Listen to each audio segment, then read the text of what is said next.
As pontes da região sul do país se destacam por sua beleza e funcionalidade. No Paraná está em construção a segunda ponte de Foz do Iguaçu. A obra, de 760 metros de comprimento, irá ligar o Brasil ao Paraguai, uma parceria entre os dois países. Uma execução que exige conhecimento de engenheiros de várias áreas e técnicos. E é aqui que podemos citar um dos exemplos da importância do trabalho da equipe de fiscalização dos concelhos. O objetivo da fiscalização é verificar se as obras e os serviços técnicos estão sendo conduzidos por profissionais e empresas legalmente habilitados junto ao CREA. Assim como em outras regiões do país, os estados do Sul executam uma fiscalização voltada para um perfil mais educativo e de orientação, demonstrando a importância da contratação de profissionais e empresas habilitados e registrados.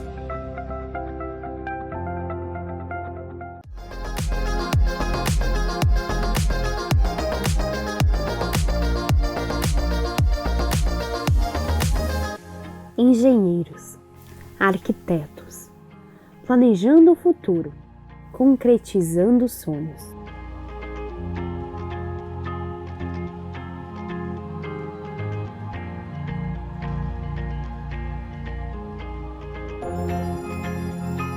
A Associação de Engenheiros e Arquitetos do Vale dos Sinos une profissionais competentes com um ideal em comum: inovação.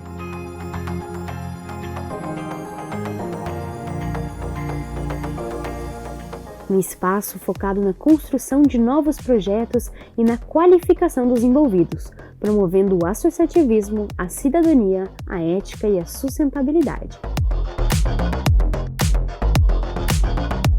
Com sede própria em São Leopoldo, a EA Sinos tem participação ativa em conselhos da cidade, instituições e entidades estaduais, como o CREA-RS e Mútua-RS, e em âmbito nacional, com FEA.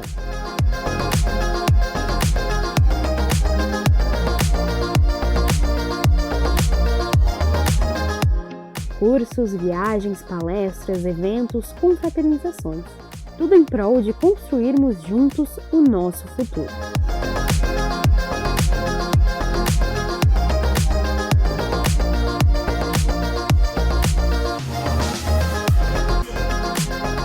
A EA Sinos, uma entidade, muitas oportunidades.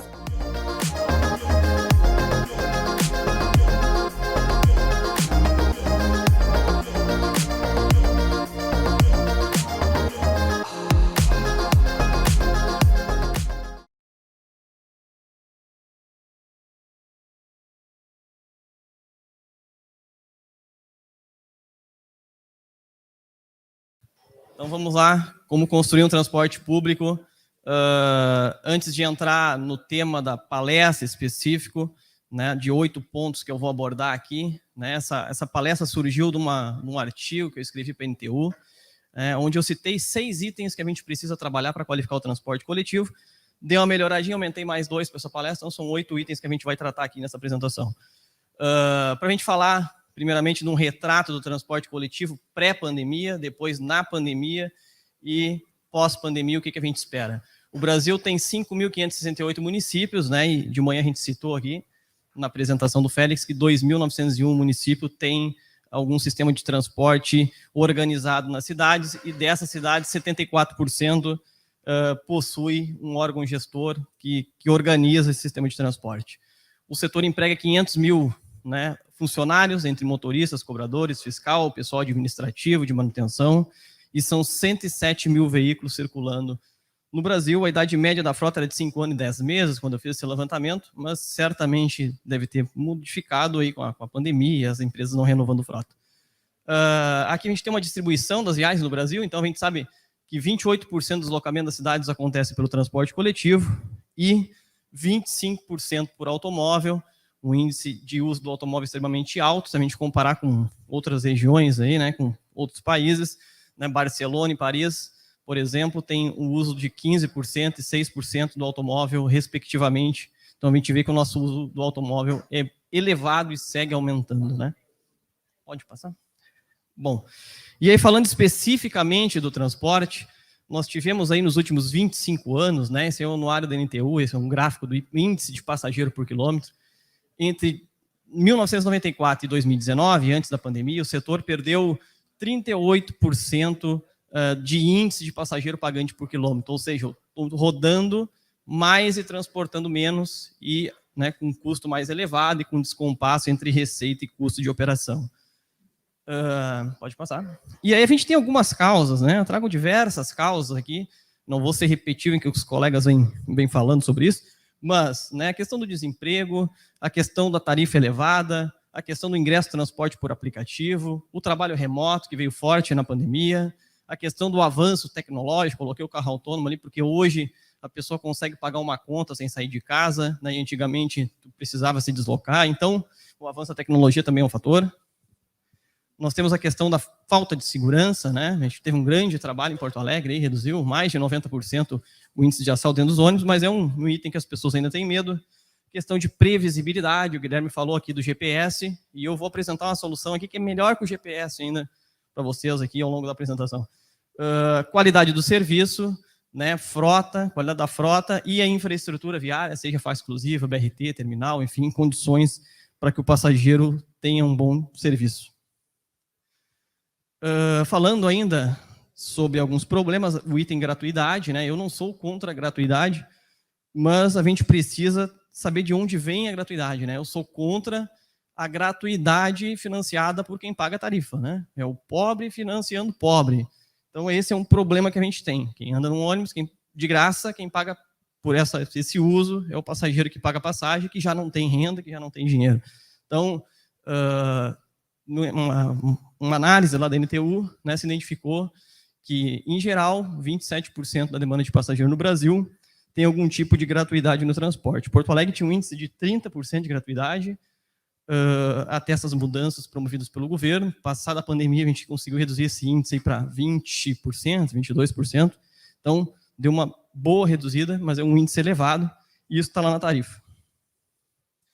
E aqui eu repito, né, um formato diferente, mas o Félix trouxe de manhã, que é aquele ciclo vicioso do transporte, né? A questão de falta de priorização, falta de investimento do poder público, espraiamento das cidades crescendo, né, o custo de operação aumentando para atender essas novas regiões, o serviço ficando mais caro e automaticamente o passageiro sai do sistema. As empresas se obrigam, né, e os órgãos gestores se obrigam a mudar a oferta para atender essa nova realidade de demanda, e por mudar a oferta e reduzir o serviço fica mais desatrativo, mais precarizado, se perde mais demanda, alimentando esse ciclo vicioso. Bom, e aí chegou a pandemia, né, pessoal? Se o transporte público já estava em colapso, né, eu citei ali 38% de redução de IPK, Porto Alegre perdeu 50% da demanda de passageiros de 94 a 2019. E a pandemia veio, então, para acelerar esse processo de colapso do sistema. As pessoas sentiram medo de utilizar o transporte coletivo, né? Teve uma série de restrições que todos nós vivemos, e a redução de passageiro ao longo da pandemia foi chegou a ser de 80% lá no mês de abril, em alguns dias de operação, e a redução de oferta foi em média de 20% a 52%. Então a gente teve um descompasso ao longo da pandemia entre o que a gente conseguiu reduzir de oferta e o que reduziu de demanda de passageiro, o que inviabilizou muitos sistemas de transporte pelo Brasil. Nós tivemos uma precarização dos serviços, com linhas suspensas, com linhas desativadas, com linhas com intervalos entre viagens ampliados, então se precarizou o serviço de transporte do Brasil, e, de acordo com um estudo publicado no último anuário da NTU, né, se estima que o setor teve 17 bilhões, ali, né, 16,709 bilhões de prejuízo na pandemia. Nós tivemos 29 empresas e um consórcio que interromperam a operação, 7 que entraram em recuperação judicial, além de 6 operadores que encerraram as atividades. Eu estava conversando com um colega aqui de manhã, que ele até citou a cidade dele, lá que teve o serviço, a empresa fechou também. Então, tenho 6 pelo apontamento da NTU, mas com certeza são mais regiões que ficaram sem transporte no Brasil. E uma redução de 80 mil postos de trabalho e 283 greves e paralisações e protestos. Então, esse agravamento também é apresentado no gráfico da NTU, lá no anuário 2020 e 2021. 122 cidades, né, concederam algum tipo de benefício, né, algum subsídio para que o sistema se mantivesse. Porto Alegre, por exemplo, fez isso na pandemia, e agora implantou o programa Mais Transporte também para financiar parte da operação. Mas ali a gente tem esse comparativo, né? a oferta ali em roxo, a demanda em azul e o impacto financeiro em prejuízo mês a mês da pandemia. A gente vê que a oferta sempre foi maior que a demanda. Bom, e vamos falar aqui do pós-pandemia, né? A gente falou do pré, falamos da pandemia, e o que a gente espera no futuro, né? A gente teve uma mudança de comportamento do usuário, né? Que eu trago uma pesquisa, né, publicada pela Folha de São Paulo, foi essa pesquisa pela ZN Intelligence, né? Que identificou lá que a população mudou seus hábitos de deslocamento nas cidades. 45% dos brasileiros mudaram seus hábitos de deslocamentos. 40% dos entrevistados intensificaram o uso do carro. A gente vê hoje um trânsito de Porto Alegre mais pesado do que nós tínhamos em 2019.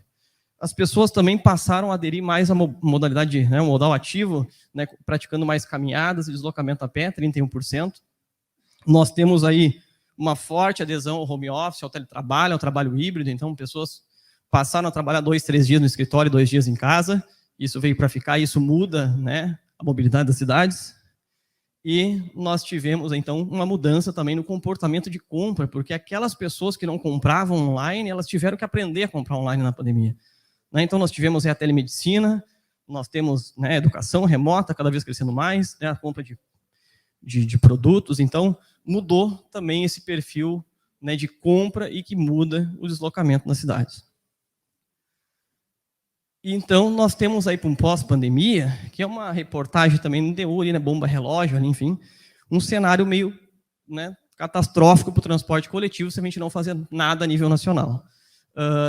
Hoje, os sistemas de transporte pelo Brasil enfrentam uma redução entre 20% e 35% da demanda de passageiro em relação a 2019, então se perdeu 50% a 2019, de 2019 para cá, né, perdeu mais uma grande demanda.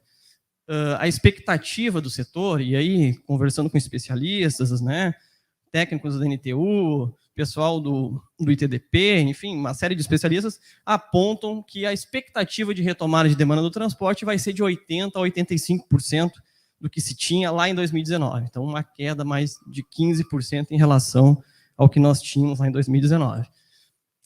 Nós tivemos um impacto agora mais recente, que você está vendo diariamente, né? Nós, quem anda de carro com a gasolina, quem anda quem, né, administra o sistema de ônibus com o preço do diesel cada vez mais elevado, para que a gente possa ter uma ideia em números, né? O diesel mais que dobrou de um ano para cá, no último ano.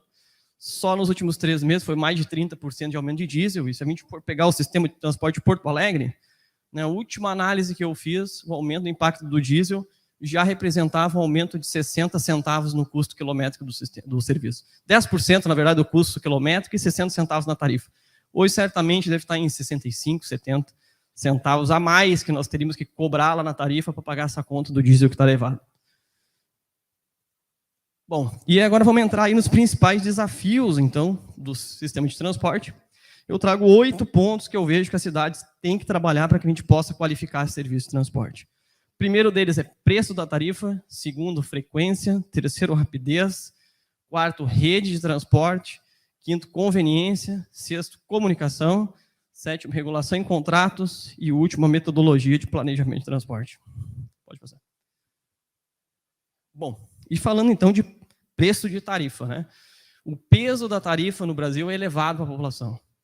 A população de baixa renda, que normalmente utiliza o transporte coletivo, ela sofre com, né, um pagamento de uma tarifa muito cara. No Brasil, se a gente comparar o peso da tarifa com outras regiões do mundo, né? A gente vê exemplo de Buenos Aires, que é aqui perto, né, com peso aí de 3%, 4% do peso do orçamento das famílias, né? 4% e alguma coisa. Enquanto, eu trouxe um exemplo aqui de Porto Alegre, né? Se a pessoa é profissional autônoma, ganha um salário mínimo lá, usa um ônibus para ir e para voltar do seu trabalho todos os dias, ela gasta 20% do seu salário com o transporte público. Extremamente elevado.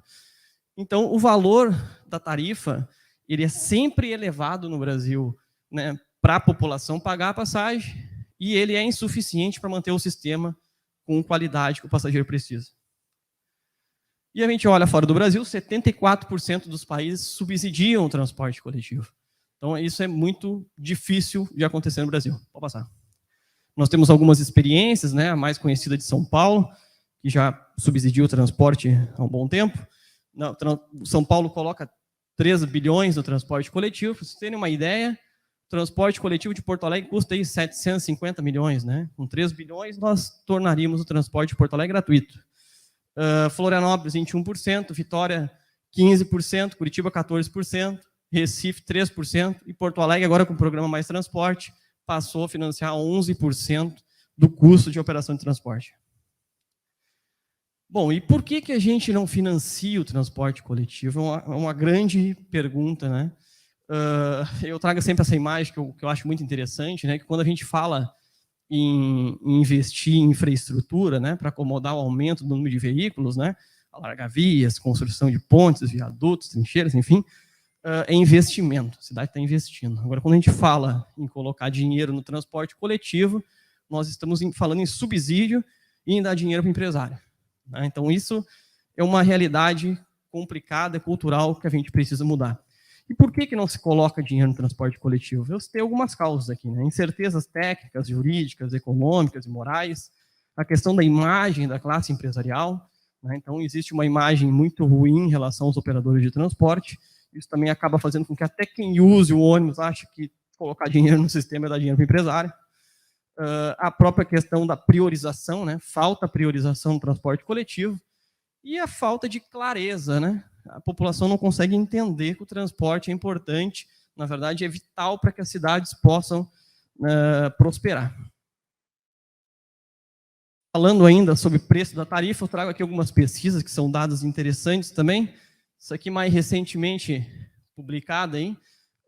Uma pesquisa que foi feita no Brasil, pela CDL, se eu não me engano, que identificou que 4 em cada 10 trabalhadores que buscam emprego têm dificuldade relacionada ao transporte coletivo, né? Então, ele tem perda de oportunidade pela dificuldade de transporte. Uma outra pesquisa interessante, feita com trabalhadores de uma região de baixa renda nos Estados Unidos, se identificou que 30%, na verdade, 30% não, que quem tinha um automóvel, tinha 30 vezes mais oportunidade de emprego de quem depende do transporte coletivo. E ali eu trouxe aquele exemplo, que 9 a cada 10 viagens de transporte público impactam uma economia local, levando ao emprego ou alguma atividade de comércio que vai gerar imposto, que vai movimentar a economia das cidades. Vou passar? Bom, então, também trouxe uma chargezinha interessante aqui, né?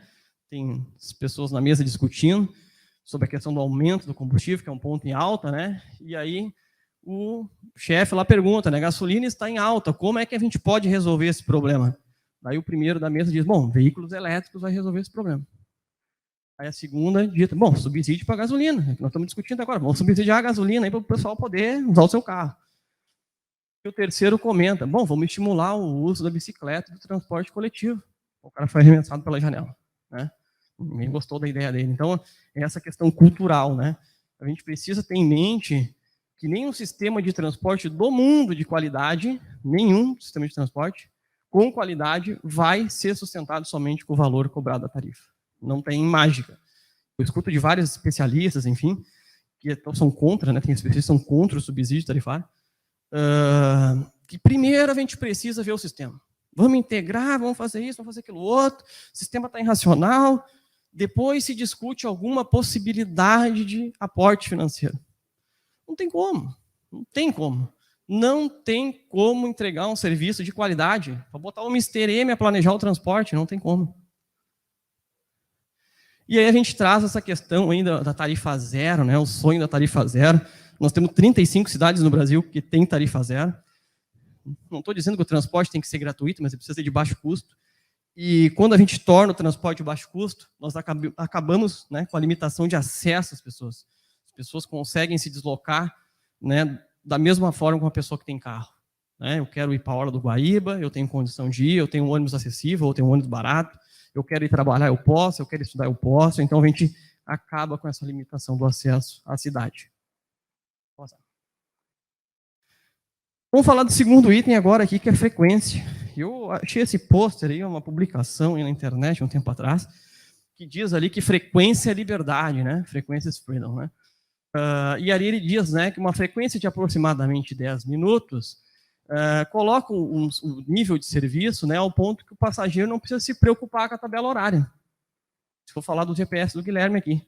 Se eu tenho um serviço disponível e frequente, não preciso de GPS. Eu vou ir para a parada e vou saber quantas vai estar lá para me pegar. Agora, se eu tenho um ônibus que me atende a cada 1 hora, a cada 1 hora e meia, eu tenho que programar minha vida em torno do transporte coletivo. Preciso me programar, porque eu só tenho aquelas opções de atendimento. Então, a frequência, certamente, é um item que faz com que as pessoas não utilizem o transporte coletivo. Então, se a gente tiver um serviço frequente nas cidades, automaticamente as pessoas vão utilizar o transporte coletivo. Bom, e qual é a frequência ideal? Tem várias publicações, enfim, peguei esse exemplo aqui de um livro, né, Transit Design Guides, né, que ele dá alguns parâmetros legais aqui para a gente estudar sobre frequência ideal. Né, ali ele diz, nesse livro, por exemplo, se eu estou numa região de baixa demanda, né, eu posso ter ônibus, aí, o que é baixa demanda? Né, menos de 100 passageiros por hora. Eu posso ter ônibus com mais de 15 minutos de intervalo entre viagens. Então, eu vou ter ali entre 4 ou menos veículos circulando para atender aquela região. Se eu tenho uma demanda moderada, entre 100 e 750 passageiros por hora, eu posso ter um headway aí de 6 a 15 minutos e operar com entre 4 e 10 veículos. Se eu tenho uma demanda alta, que é de 5.000, de 500 a 2.000 pessoas por hora, eu vou ter que ter um headway de 2 a 6 minutos e eu vou ter de 10 a 30 veículos circulando. Se eu tenho uma demanda muito alta, que é mais de 1.000 passageiros, ou mais de 2.500 passageiros em várias rotas, eu vou ter uma frequência de 2 a 3 minutos e eu vou ter de 20 a 30 veículos circulando por hora. Eu vou pedir uma aguinha, se você tiver. Pode passar.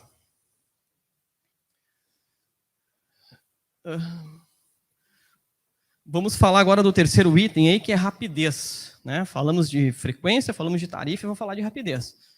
Por quê? Porque se eu tenho um serviço frequente, mas eu não tenho um serviço rápido, não resolve nada. Não adianta eu ter um ônibus saindo a cada 10 minutos e os 3 ônibus estão parados um atrás do outro e depois passar os 3 juntos no ponto de parada. Então, se eu tenho um serviço frequente, mas eu não tenho um serviço rápido, eu tenho uma falsa promessa para o passageiro. O passageiro pegar um ônibus que num dia leva 45 minutos e no outro dia leva 75, como eu citei aqui, é muito pior que o passageiro, muito pior que a questão da frequência. Porque ele não consegue se programar. Um dia ele vai levar 45, outro dia ele vai levar 75. O operador, né, o gestor público, não consegue se programar em relação à oferta de serviço. Tu imagina eu dimensionar um sistema que eu vou dar 75 minutos de viagem, um dia ele leva 75 e os outros 20 dias ele leva 45, 50. Vou botar um super custo na operação para que todos os dias o ônibus possa ser regular. Não existe. Então, a gente precisa trabalhar nessa questão da rapidez também. E como é que eu trabalho a rapidez? Pode passar. Bom, nós temos algumas fontes de atraso do transporte coletivo. Né? A gente precisa trabalhar na questão da movimentação do veículo, né? Da maior mobilidade, maior movimento para o transporte. Trabalhar na questão do tempo de embarque. Quanto menor for o meu tempo de embarque, menor vai ser o meu tempo de viagem. E trabalhar a questão apresentada também de manhã aqui, a questão semafórica, né? Fazer com que o transporte coletivo tenha priorização semafórica.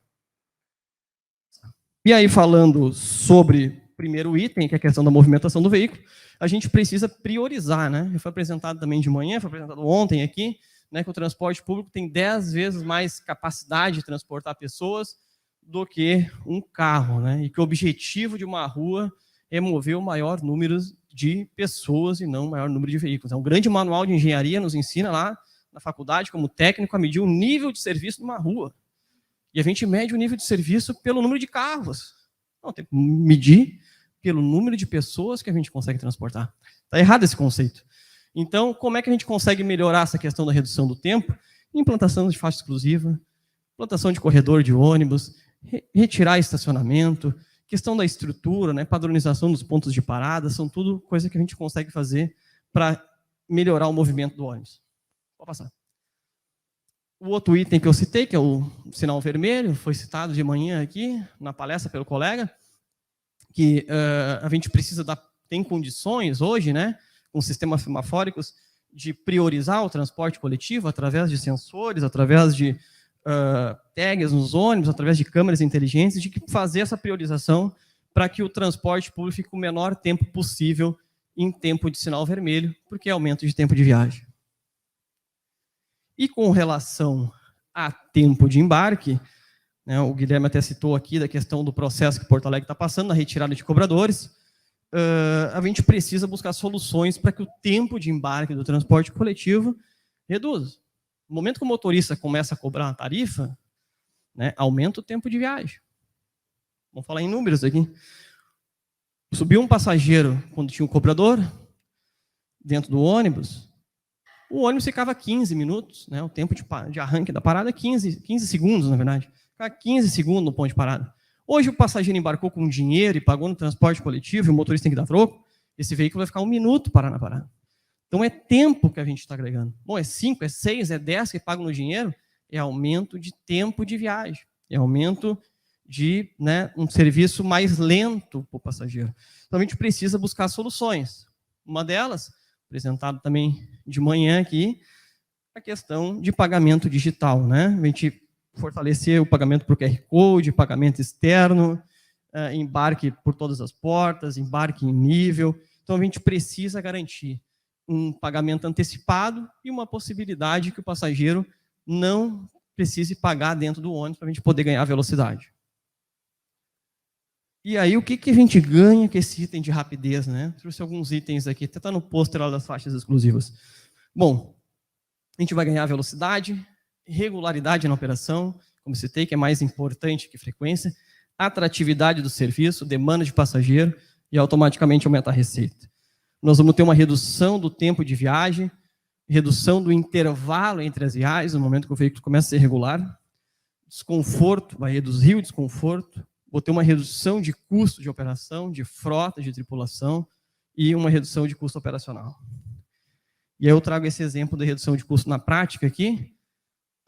Vamos pegar um exemplo fictício aqui, um ônibus circulando ali junto ao tráfego de veículos, né, com um tempo de viagem de 70 minutos, com intervalo entre viagens de 10 minutos, e a gente precisa, então, para cumprir essa frequência, 7 veículos nessa operação.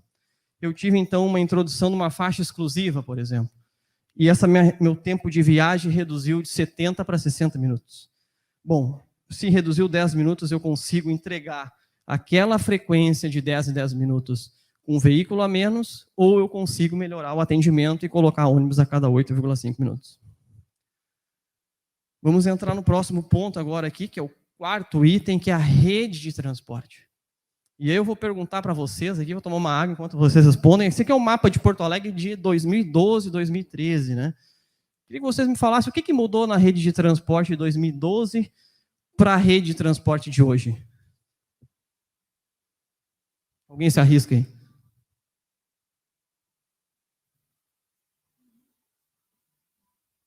O que mudou daquele mapa lá para esse aqui?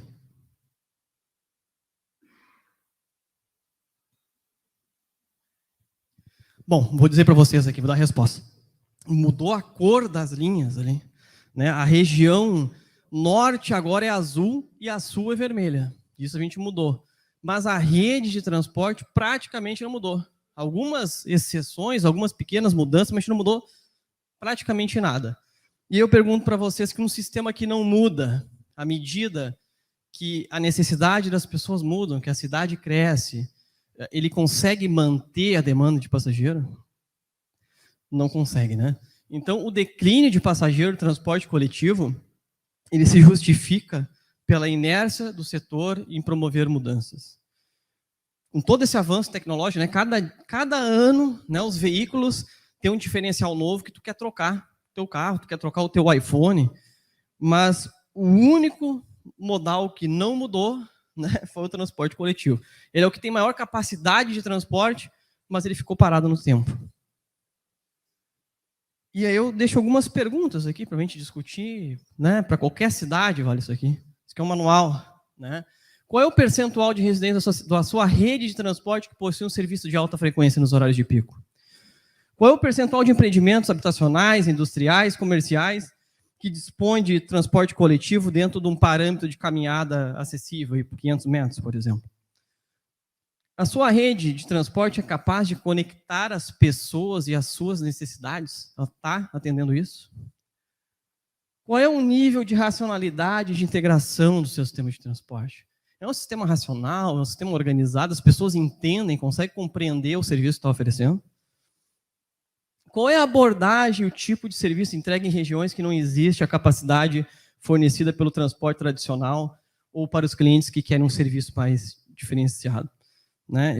O primeiro trabalho que eu fiz em Porto Alegre, quando entrei aqui, fui visitar o terminal Tobago, na Restinga Velha. Né? E na época era para ver uma questão de possibilidade de mudança itinerária para poder fazer integração com o T12, e cheguei lá no terminal, vi um ônibus articulado puxando a alimentadora Restinga Velha, era a linha A17. 3, 4 passageiros daí, em média por viagem. E cheguei lá, tinha um ônibus articulado carregando esses 3, 4 passageiros.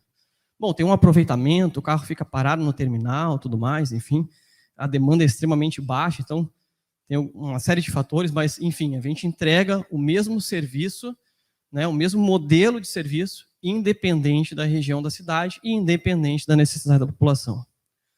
E qual, né, a última pergunta aqui, quanto responsivo, né, a demanda de passageiro, a exigência do mercado é o transporte? A gente consegue se mover, né, rápido, mudar rápido, ou a gente não é responsivo à demanda? Pode passar. Então, fechamos esse ciclo falando de rede de transporte, que é um item importante para a gente trabalhar. Vamos falar agora de conveniência, e quando a gente fala de conveniência, eu sempre gosto de trazer esses exemplos. Na verdade, antes do exemplo, tem um slide aqui, que eu incluí na última hora.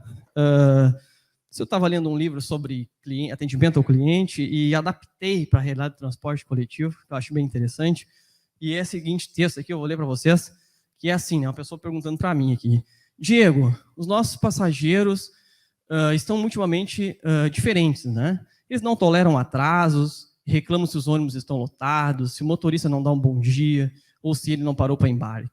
Se o banco está sujo ou molhado, se o ônibus é velho, se chove dentro, se não tem ar-condicionado e por aí vai. As reclamações são inúmeras. O que mais me preocupa é que a demanda de passageiros está caindo ano após ano. E já não temos mais o prestígio e a autoridade de antes. Somos sempre a última opção. O transporte está em colapso. Estamos perdidos, sem saber o que fazer. E a gente traz alguns exemplos aqui da Kodak, da Nokia, né, da Blockbuster, enfim, que não se adaptaram a uma nova realidade de mercado e, né, a gente já conhece o resultado que está aí.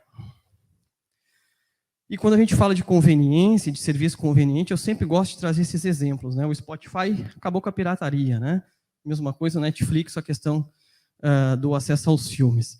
E a Amazon, eu acho bem interessante esse exemplo da Amazon, que a Amazon tem um serviço que é o Amazon Prime, não sei quem conhece, que tu paga pelo serviço por nada, porque não, é um serviço que tu ganha prioridade, né? Entrega mais rápido, ou uma entrega grátis, ou algum cupom de desconto, mas na prática tu só tem a conveniência. Então o serviço é tão bom, tão conveniente, que o passageiro paga porque ele confia nesse serviço. Né? Para mim esse é o nível top de conveniência, né? Porque o cara paga simplesmente, não está nem pagando pelo produto. Então a gente precisa transformar o transporte mais conveniente, né?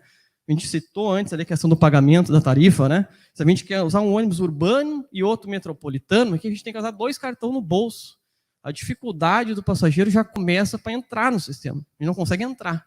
Né? Então já tem essa limitação de cara.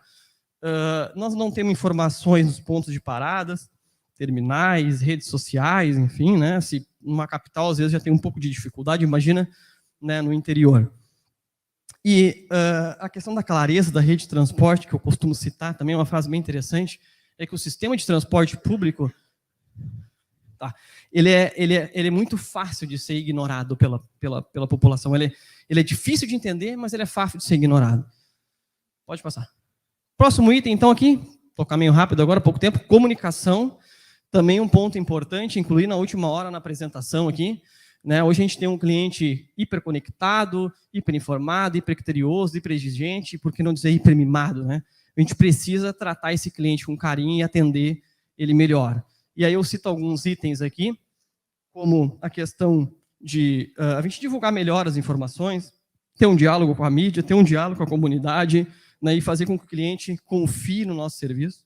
Né? Eu citei ali que as aparências importam, sim, né? Tem aquela frase, né, seleta da história da mulher de César, lá, né, que a mulher de César não basta ser honesta, ela precisa parecer honesta, então a gente precisa não simplesmente ser confiável, mas parecer para o cliente que a gente é confiável, para que ele possa usar o nosso serviço, repetir o uso, e a partir daí evangelizar o nosso serviço e divulgar para mais pessoas. Outro item que é regulação em contratos. Peguei um pouco da apresentação lá do BRT do Rio. A gente precisa rever os contratos de concessão pelo Brasil, porque a gente sabe que do jeito que está aí, ele não funciona mais, é insustentável, né? A tarifa não paga mais, não remunera mais o serviço. E a gente tem alguns exemplos positivos em Santiago, em Bogotá, em Londres, em Singapura, Rio de Janeiro, trabalhando para isso, que é separar o contrato de concessão em provedor de frota, em provedor de bilhetagem e provedor de operação e manutenção. Pode passar? E dentro desse conceito, então, o poder concedente seria responsável pela aquisição e entrega de frota, pelo monitoramento e coordenação da operação, pela entrega do plano operacional para as empresas que prestam serviço, e por remunerar adequadamente todos os setores. Então, a gente sairia dessa tarifa.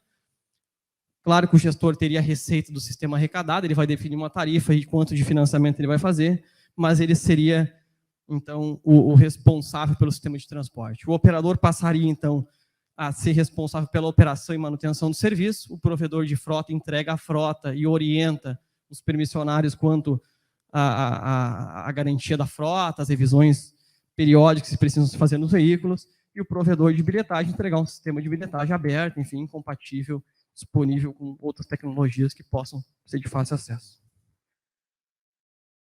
Então é importante, né, se ter aqui essa questão dos contratos modificados, porque a gente precisa ter contratos mais flexíveis, né, menos rígidos, e com contratos cumpridos por ambas as partes. Né?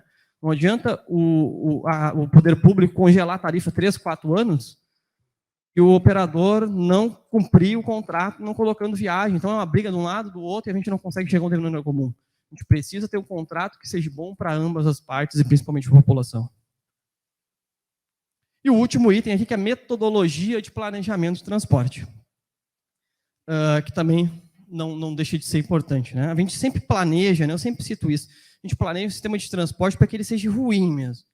Eu gosto de uma frase de um amigo meu de Goiânia, né, que ele diz assim, né, que tem dois tipos de pessoa, né, que está dentro do transporte coletivo e quer sair, é que saiu e não quer voltar. Ninguém quer voltar para o sistema. Então, se a gente viabilizar recursos financeiros, esse é o meu pensamento, para que a gente possa subsidiar a operação do transporte, mas a gente não mudar o formato de serviço, as pessoas não vão usar o transporte coletivo. As coisas precisam caminhar conjuntamente. Pode passar. E a gente tem duas metodologias de planejamento. Uma metodologia que eu citei aqui, que eu crio como a metodologia de um péssimo serviço de transporte, ou a metodologia de um alto nível de serviço. A metodologia de um péssimo serviço de transporte é normalmente a metodologia utilizada em geral, né, no Brasil. A gente planeja esse sistema de transporte para o passageiro cativo, que é aquele passageiro que não tem outra condição de se deslocar. Só que esse passageiro cativo, como eu citei antes, ele está tentando sair do transporte. Ele está tentando encher. O mais pobre do pobre que utiliza o transporte, ele está pensando numa forma de sair do sistema. Ele é planejado para ter longos intervalos entre viagens, viagens lentas, viagens torturosas, viagens desagradáveis. Então, um sistema, como citei bem ali, péssimo para o usuário. E a cobertura de rede, que não atende mais a necessidade. O alto nível de serviço, ele visa atrair as pessoas para o sistema, que é o que a gente precisa mudar. A gente precisa fazer com que as pessoas utilizem o transporte, volte a ser uma opção notável. O serviço, então, ele está disponível para onde eu quero ir. Eu tenho uma frequência suficiente para que eu não precise me preocupar em relação à frequência. O serviço é rápido, é confiável, eu consigo chegar no ponto de parada, né? A acessibilidade é importante. Quando a gente fala em transporte, não é só o veículo circulando, mas toda a estrutura de acesso ao sistema. E o serviço proporciona conforto, segurança e é acessível para a população. Pode passar. A gente finalizar bem rapidinho aqui, citar os... A gente não pode só ficar aqui falando das coisas, tendências atuais, mas eu trouxe perspectivas futuras, né? Do transporte coletivo, o que a gente vê pela frente, né? O que a gente vislumbra daqui para frente no transporte público. Bom, o transporte sob demanda se tornando cada vez mais conhecido, na pandemia avançou bastante, principalmente fora do Brasil. A gente tem 3 experiências no Brasil, né? Fortaleza, Brasília e Goiânia. E para que esse modal faz? Né? A gente consegue fazer um serviço de última milha, né? Alimentando uma estação de transporte. nós podemos fazer um serviço de transporte sob demanda por fretamento ou escolar, a Via tem mais de 10 mil veículos escolares circulando nos Estados Unidos sob demanda. Serviço noturno, tivemos experiências pelo mundo afora, transporte para trânsito acessível, serviço de fora de pico, em regiões de baixa demanda populacional, ou até mesmo uma nova categoria de serviço, que é o que roda em Fortaleza, que é um serviço complementar, é seletivo, né? Um serviço adicional. Quero pagar um pouquinho mais caro pela comunidade, eu vou no sob demanda. E como esse tema está bem na moda e todo mundo conhece o tema agora, eu estudo aí há uns 5 anos esse tema, hein? Antes de entrar em Goiânia, a gente chegou a estudar isso lá onde eu trabalhava antes, em Gravataí. No fim, acabou não se avançando o projeto, mas é um tema que eu venho estudando há um bom tempo. E hoje o pessoal fala, bom, transporte sob demanda é o futuro, vai resolver o problema da cidade, sei lá. Você é só sob demanda. Não, né? O transporte sob demanda ele é complementar, a gente precisa entender isso. Ele complementa a rede de transporte público. Se a gente esquecer do principal, que nem eu botei ali, né, o restaurante tem que ter um bom prato principal. Né, o transporte sob demanda é uma sobremesa, ele é o complemento. Ele vai nos ajudar bastante, ele é importante, mas a gente precisa focar no transporte de massa, que é o que vai garantir o transporte de maior número de pessoas. Pode passar? Cita a questão do MAS, né, mobilidade como serviço. Né, cada vez mais a gente vai ter integração entre os meios de transporte. Diego, qual é o melhor meio de transporte? Não existe um melhor meio de transporte. Existe um meio de transporte mais adequado para aquela necessidade. Né? Talvez eu utilizar um ônibus, uma bicicleta, seja mais adequado para esse momento, no outro eu vou precisar de um carro, no outro eu vou precisar só do ônibus. Então, não existe. Cada vez mais a gente vai ter essa integração com os dados de bilhetagem aberta, então a gente vai poder ter essa integração. Traga essa imagem aqui, que eu acho bem simbólica, né? Que mostra uma estação de transporte, mostra um carro compartilhado ali, um ponto de recarga de carro elétrico, uma estação de bicicleta. Então, assim, né, um futuro da mobilidade, eu acho que se encaminha para isso, né, para a gente integrar os modos de transporte. Pode passar? Veículos elétricos, a gente não pode se esquecer, citei antes ali da questão dos carros elétricos, óbvio que é uma solução, né, a gente já teve uma redução de 90% do custo da bateria nos últimos 10 anos, a estimativa é que a gente tem uma redução de mais 50% até 2030. Então, vamos dizer assim, se a bateria custava 100%, ela vai passar a custar 5% em 2030. Então, com o barateamento da bateria, os carros elétricos vão ficando mais baratos, vão ficando mais acessível para que a gente possa fazer aquisição. Então, o carro elétrico ele é uma tendência do futuro, né, por todos os benefícios que ele traz para a cidade a nível de sustentabilidade e de custo de operação também. A questão dos veículos autônomos, né, o primeiro veículo autônomo circular no mundo foi em 2016, em Lyon, na França. A Keolis é uma empresa, por exemplo, que tem o maior número de projetos relacionados a veículos autônomos, né, e esse tipo de serviço vai ser cada vez mais comum. Né? O serviço num veículo autônomo poderia fazer, por exemplo, serviços de centros urbanos, de serviços de aeroportos, de rodoviárias, serviço universitário, locais turísticos, complexos industriais. Né? Aí eu lembro lá da Gravataí, lá da GM, né, um complexo industrial, tem um atendimento lá, internamente, de uma micro-ônibus, né, da empresa que atende lá. Certamente um veículo autônomo conseguiria fazer esse trajeto sem dificuldade. Pode passar. Trouxe também aqui a questão do 5G e do Big Data, né? Com a questão da evolução do 5G, a gente vai ter uma maior velocidade nos dados e automaticamente a gente vai poder tomar uma decisão de uma forma mais rápida. Então, o 5G também é uma tendência do futuro. Pode passar. E, por fim, eu não quis deixar de fora a questão do congestionamento, citado pelos colegas de manhã aqui também, que eu vejo como uma tendência de futuro a questão da cobrança da taxa pelo uso do veículo. Ou as cidades vão parar, ou a gente vai ter que, né, buscar soluções de cobrar pelo uso do veículo. Um veículo, ele circula em média 1 hora por dia, fica 23 horas paradas. E eu até gosto de usar esse exemplo aqui. Né? Tu imagina se cada edifício tivesse um elevador para cada unidade habitacional. Cada um tinha o seu elevador. Olha o custo disso. A gente compartilha elevador, mas na via pública cada um tem o seu carro. Então, é insustentável. É um modelo insustentável. Então, a gente vai se encaminhar, eu acredito sim, que é uma tendência do futuro a gente cobrar mais pelo uso do veículo. E por fim, então, antes de agradecer, eu deixo essa frase aqui de encerramento, né, que o transporte coletivo ele fornece acesso para as pessoas que precisam, engajam comunidades, cria emprego, fortalece a economia, expande as redes sociais e comerciais, reduz o congestionamento, economiza tempo, energia, torna as viagens mais seguras e ajuda milhões de pessoas a alcançar uma vida melhor. E aí eu pergunto para vocês, qual é o setor que consegue entregar isso, né? Qual é o setor aí da economia que entrega tanta coisa que o transporte coletivo entrega? Então, eu acho que o transporte público ele sempre vai ser espinha dorsal do nosso sistema de mobilidade, né? Ele sempre vai estar à frente, né? A gente precisa investir, qualificar, dar a devida atenção, e com isso eu encerro, agradeço a todos aí a apresentação, acho que eu passei um pouquinho de tempo. Obrigado, pessoal.